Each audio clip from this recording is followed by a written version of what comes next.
안녕하세요. 남의 재산이나 탐내는 파렴치한 어머님 때문에 남편과 이혼한 30대 여성입니다. 마음 같아서는 걔 XX라고 부르고 싶지만 편의상 남편이라고 칭할게요. 남편과는 직장에서 알게 된 사이입니다. 같은 직장을 다닌 건 아니고 남편은 제가 일하는 회사의 거래처 직원이었지요. 처음엔 업무적으로만 연락하던 사이였는데 언젠가 같이 추진하는 프로젝트가 생기면서 가까워져 연인 사이로까지 발전했네요. 1년의 연애 끝에 결혼이라는 결실을 맺었고요. 솔직히 결혼을 하기까지 제 나름대로의 마음고생이 많았답니다. 그건 바로 제 슬픈 가족사 때문이었지요. 저는 어렸을 때 부모님과 함께 서울에 살고 있었어요. 이모와 이모부도 저희 집에서 멀지 않은 곳에 살았고요. 반면에 삼촌과 외조부모님은 농사를 지으셨기에 서울에서 4시간도 넘게 떨어진 지역에 계셨습니다. 그렇다 보니 원래는 집안 행사나 명절날이면 한 번은 서울에서 내려가고 다음번엔 외조부모님과 삼촌네 식구들이 올라오는 시기였어요. 하지만 외할아버지가 무릎 수술을 하신 이후로는 항상 서울 사는 사람들이 내려가는 걸로 바뀌었네요. 그리고 사고가 났던 그날은 외할머니의 생신이었습니다. 평소라면 저희 부모님은 부모님대로, 이모네는 이모네대로 각자 차를 끌고 이동했을 텐데 그날은 이모네 차가 고장이 나면서 한 차로 이동하게 되었지요. 그리고 저희 아버지와 이모부가 운전을 교대한 지 30분도 되지 않았을 때 사고가 났어요. 뒤엉킨 도로 한가운데서 저희 차에 불이 붙었고요. 이 사고로 저는 부모님을, 이모는 이모부를 잃게 되었네요. 살아남은 저와 이모 역시 무사하진 못했습니다. 둘 다 몸 여기저기에 화상을 입었거든요. 특히 이모는 얼굴에도 화상을 입었는데 삼촌과 숙모가 그걸 가지고 수군거렸던 게 지금도 기억이 나요. 병원에서 퇴원한 이후로 저는 외조부모님 댁으로 보내졌습니다. 하지만 자식을 잃은 슬픔 때문인지 얼마 지나지 않아 외할머니가 돌아가셨고 이후로 저와 외할아버지는 삼촌네로 가게 되었어요. 그러다 이모가 병원에서 퇴원을 하게 되면서 삼촌네에서 저를 데리고 나왔지요. 이후로 이모와 함께 서울에서 대학을 졸업하고 직장에 들어갈 때까지 같이 살았고요. 남편에게는 연애하고 얼마 지나지 않았을 때 제 가족사를 다 털어놓았지만 남편이 어머님 아버님께도 말씀을 드렸는지는 알 수가 없었습니다. 괜히 물어봤다가 안 좋은 대답을 듣게 되진 않을까 겁도 났고요. 그런데 시댁에 인사를 드리러 가던 날 남편이 어머님 아버님께도 제 이야기를 해놓았으니 긴장하지 말라대요. 그리고 정말로 제 염려와는 달리 결혼 반대 같은 건 전혀 없었습니다. 오히려 어머님께선 이모가 챙겨준 선물들을 보시고는 이제 곧 한가족이 될 건데 뭐 이렇게까지 싸들고 왔느냐며 다음부터 편하게 오라고 말씀해 주셨지요. 아무튼 이후로 어머님 아버님이 5천만 원 그리고 저희 이모가 1억 보태주셔서 부족함 없이 결혼식을 올렸습니다. 제가 처음엔 안 받겠다, 못 받는다 했는데 이모가 말하길 저희 부모님이 돌아가신 뒤 나온 보험금도 있었고 외조부모님이 저희 어머니 앞으로 남긴 유산도 있었다고 제가 받아야 하는 몫이라며 그런 소리 말라대요.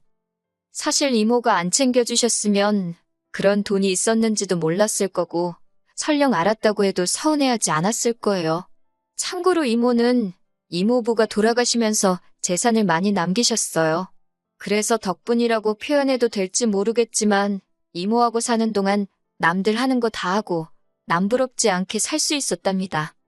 결혼식을 올린 뒤 첫 해는 남편과 알콩달콩 재밌게 살았어요. 어머님 아버님도 잘해주셨고 솔직히 힘든 일은 거의 없었지요. 다만 전처럼 이모를 자주 만나러 갈 수가 없었는데 그건 시댁에 행사가 많아도 정말 많더라고요. 명절이나 생신은 물론이고 날씨가 좋아서 비가 오니까 아무튼 별의별 이유로 행사를 만들어내기 일쑤였거든요. 그러다 지난해 이른 봄이었어요. 이모가 저에게 할 말이 있다고 저희 회사 앞으로 찾아왔더라고요. 모처럼 이모랑 레스토랑에서 저녁을 먹고 디저트를 먹으러 자리를 이동했습니다. 카페에 도착해 자리를 잡자 이모가 하는 말이 이제 저 시집도 보냈고 해서 이모도 새 출발을 하고 싶다셨어요. 그 소리를 듣고는 너무 놀란 저는 그 자리에서 소리라도 지를 뻔했네요. 이후로 누구냐고 어떤 분이냐고 폭풍같이 질문을 쏟아냈지요. 그랬더니 이모가 하는 말이 오래 알고 지낸 친구분이라며 저만 허락하면 결혼식도 올리고 부부로 살고 싶다고요. 저는 이모더러 그게 왜 내 허락이 필요한 일이냐고 이모가 하고 싶은 대로 하라고 나는 이모가 행복해지는 일이라면 뭐든지 찬성이라 했어요. 그렇게 이모와 행복한 데이트를 마치고 집으로 돌아왔습니다. 저도 모르게 콧노래가 절로 나오더군요. 그런 저를 보더니 남편이 이모님이랑 무슨 이야기를 나눴길래 그렇게 기분이 좋냐 그래요. 이모님이 뭐 좋은 선물이라도 사주셨냐면서요. 사실 앞서 언급한 것처럼 이모랑 자주 보지는 못했지만 그래도 한 번씩 만나면 이모가 오시며 구두며 잔뜩 사주기도 했고 용돈을 챙겨주기도 하셨거든요.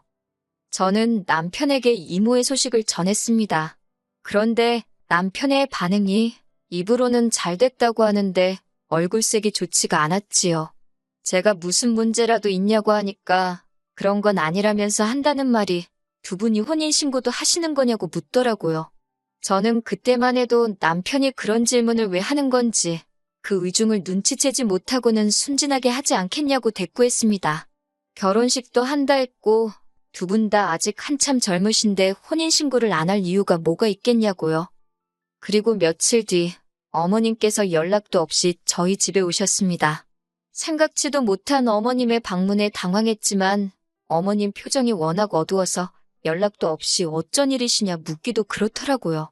이윽고 어머님께서 저를 앉혀두고 당신 아들 그러니까 제 남편한테 저희 이모의 재혼 소식을 들으셨다며 사실이냐입니다. 저는 맞다고 그런데 도대체 왜 그러시냐 했어요.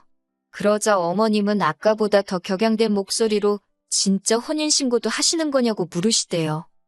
제가 어이없는 표정으로 어머님을 바라만 보고 있었더니 어머님은 저더러 답답하다며 이모가 지금 다른 남자랑 혼인신고를 하면 이모 재산이 다 그 남자 앞으로 가는 거랍니다.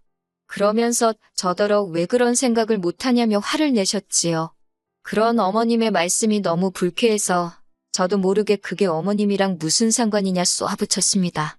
하지만 어머님은 제 말에 아랑곳하지 않으시곤 다 저 좋으라 하는 말이라며 지금이라도 이모한테 가서 제 목숨 미리 떼달라고 하래요. 그러다 눈 뜨고 코 베인다나요. 아무리 어른이 하는 말이라지만 어이가 없어 기가 차대요. 저는 어머님과 남편 두 사람에게 나는 이모가 전 재산을 준다고 해도 받을 생각이 없으니 관심 끄라 했습니다. 떡 줄 사람은 생각도 안 하는데 김칫국부터 마시냐고 소리를 질렀지요. 그리고 어머님이 돌아가신 뒤 저는 남편과 처음으로 큰 소리를 내며 싸웠습니다. 급기야 사내 한산의 소리까지 나왔고 마음 같아선 당장 내일이라도 이혼하고 싶더라고요. 하지만 동시에 솔직히 진짜 이혼을 하게 되면 이모한테 뭐라고 설명해야 할지 엄두가 안 나대요. 이모 성격에 분명히 저한테 미안해할 게 뻔했으니까요. 그래서 남편이 사과하고 제가 못 이기는 척 받아주고 찝찝했지만 그렇게 어물쩍 넘어갔어요. 2달 뒤 이모는 호텔에서 가까운 가족과 지인들을 초대해 작은 결혼식을 올렸습니다. 남편이 자기도 꼭 가야 하냐고 투덜거려댔고 마음 같아선 오지 말라 하고 싶었지만 그러면 이모가 얼마나 걱정을 할지 알았기에 어르고 달래서 데려갔네요. 어찌나 치사하고 더럽던지요. 하지만 이후로 날이 갈수록 남편은 정냄이 떨어지는 짓거리만 골라서 하더군요. 특히 지난 추석 때였어요. 추석을 앞둔 어느 날 남편이 뜬금없이 추석 때 저희 이모한테 꼭 가야 하냐입니다. 이모님이야 100번 양보해서 저를 키워주시기나 했지만 그 결혼한 남자분은 남남이나 마찬가지지 않냐면서 불편해서 가기 싫다는 거예요. 그런 남편을 저는 또 어르고 달랬습니다. 두 분이 늦게 결혼을 하셔서 그렇지 이모랑 이모부라고요. 장인장모라고 생각하라고 강요하지는 않겠지만 최소한 처가어른들이라고 생각하면 잘해드릴 수 있는 거 아니냐고. 하지만 명절 당일날 이번엔 남편이 가만히 있으니 어머님이 기어이 사람 뚜껑 열리게 하대요. 전날 아침에 도착해 명절 음식 준비 다 하고 다음날 아침까지 먹은 상황이었어요. 이제 슬슬 이모한테 가려고 준비하는데 어머님이 점심에 친척분들도 오실 거라며 음식을 좀 더 만들랍니다. 분명히 어제 어머님께 내일 점심에는 친정에 간다고 말씀을 드렸는데 친척분들 맞을 준비를 하라시니 당황스러웠지요. 저는 어머님께 어제 말씀드리지 않았냐며 이제 가봐야 한다고 다시 이야기했어요. 그랬더니 어머님께서 저더러 얘기 좀 하자며 저를 작은 방으로 부르시대요. 어머님은 저더러 단도직입적으로 말하겠다며 제가 이모네에 이제 안 갔으면 좋겠답니다. 굳이 가겠다면 막지는 않겠지만 적어도 당신 아들은 데려가지 말랍니다. 당신 아들이 그 집 사위도 아니고 가놓고 말해서 받을 것도 없는데 뭐 한다고 피곤하게 거기 가서 비위를 맞추게 하냐고요. 그리고 말이 나와서 하는 말이라며 솔직히 부모도 없는 저를 며느리로 받아줄 때는 다 이유가 있었던 법이라며 저더러 야무진 줄 알았는데 요즘 하는 짓 보면 헛똑똑이라고 그러다 후회하지 말고 제발 밥그릇 잘 챙기라나요? 어머님이 한마디 한마디 더 하실 때마다 제 속에서는 천불이 올라오더군요. 그리고 어머님께서 밥그릇 타령을 하실 땐 그 천불이 화산이 되어 폭발해버렸어요. 제가 어머님 떨어 따지고 싶은 게 너무 많지만 한 가지만 여쭤보겠다며 어머님은 저희한테 물려주실 재산이 있으시냐 따졌어요. 솔직히 저희 시부모님이요. 돈 없어요. 결혼할 때 보태주신 5천도 당신들 돈이 아니라 남편 명의로 받은 대출이었다는 걸 결혼한 지 6개월 만에 알아차렸습니다. 그래도 어머님 아버님한테 따져 묻지 않았던 건 어차피 저희 부부한테 들어간 돈이니 저희가 서운해할 수는 있어도 화낼 일은 아니라고 생각했기 때문이에요. 그래서 이후로도 어머님 아버님께는 늘 한결같이 잘해드렸는데 어머님은 속으로 다른 계산을 하고 있으셨다니 너무 실망스럽더군요. 어머님이 저더러 하는 말이 자기와 제 이모는 비교 대상이 아니랍니다. 당신은 당신 아들을 낳고 키운 진짜 엄마지만 저희 이모는 저를 키워주기만 했으니 당신과는 비교 불가라고요. 그러면서 덧붙이기를 그러니 당신은 재산과 상관없이 저희로부터 효도를 받는 게 당연하답니다. 어이가 없어서 어머님이 남편을 낳고 키운 거지 저랑은 상관없는 일 아니냐 했습니다. 그러니 앞으로도 효도는 남편한테서만 받으시면 되겠다고요. 저야말로 받을 것도 없는데 뭐 한다고 피곤하게 여기서 전이나 붙이고 있는 건지 생각해보니 너무 짜증이 난다며 거실로 나와 제 짐을 챙겼습니다. 제가 만든 음식도 싱크대에 다 부어버렸어요. 남편이 왜 이러냐며 목소리를 높이길래 넌 여기서 니네 엄마랑 음식이나 하고 친척 맞을 준비나 하랬네요. 그리고 하루빨리 집에서 네 짐 빼가라고 했어요. 곧 남편이 쫓아나와서는 어머님이랑 무슨 이야기를 했길래 이러냐입니다. 그래서 니네 엄마한테 물어보라고 받을 것도 쥐뿔없는 이 집 며느리 그만하겠다고 했지요. 그리고 바로 이모네로 향했습니다. 혼자 온 저를 보고 이모가 적잖이 놀란 눈치였지요. 마침 이모부는 자리를 비운 상태였기에 이모에게 그간 남편과 어머님이 했던 말들을 털어놓았습니다. 이모는 황당해하기도 했고 저에게 미안해하기도 했어요. 그러더니 하는 말이 근데 혼인신고는 안 했답니다. 이번에 결혼한 남자분, 그러니까 이번 이모부가 이모보다 재산이 더 많기도 하고 금전적인 걸로 얽혀서 괜히 좋을 거 없다는 사실에 두 분 다 동의했기에 혼인신고는 없이 살기로 했다고요. 이모가 저더러 진작 말해줄 걸 그랬다며 미안하다 하길래 저는 펄쩍 뛰며 아니라 했습니다. 오히려 안 해줘서 고맙다고 했어요. 덕분에 쓰레기 같은 인간들 털어낼 수 있어서 다행이라고요.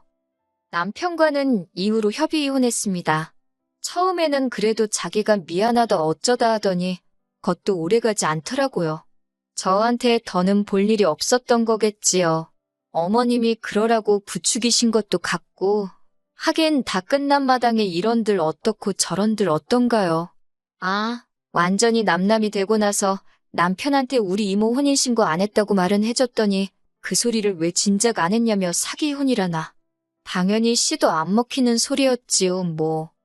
한편 저는 이혼 후 이모부가 운영하는 회사로 이직을 했어요. 이모부가 이모가 제 칭찬을 입이 닳도록 하더라며 앞으로 잘 부탁한다 하시대요. 그리고 외제차도 한 대 사주셨어요. 이 정도면 저 정말 운 좋은 사람 아닌가요? 당분간은 잡생각 하지 않고 이모부 회사에서 열심히 제 실력 발휘를 해볼 생각입니다.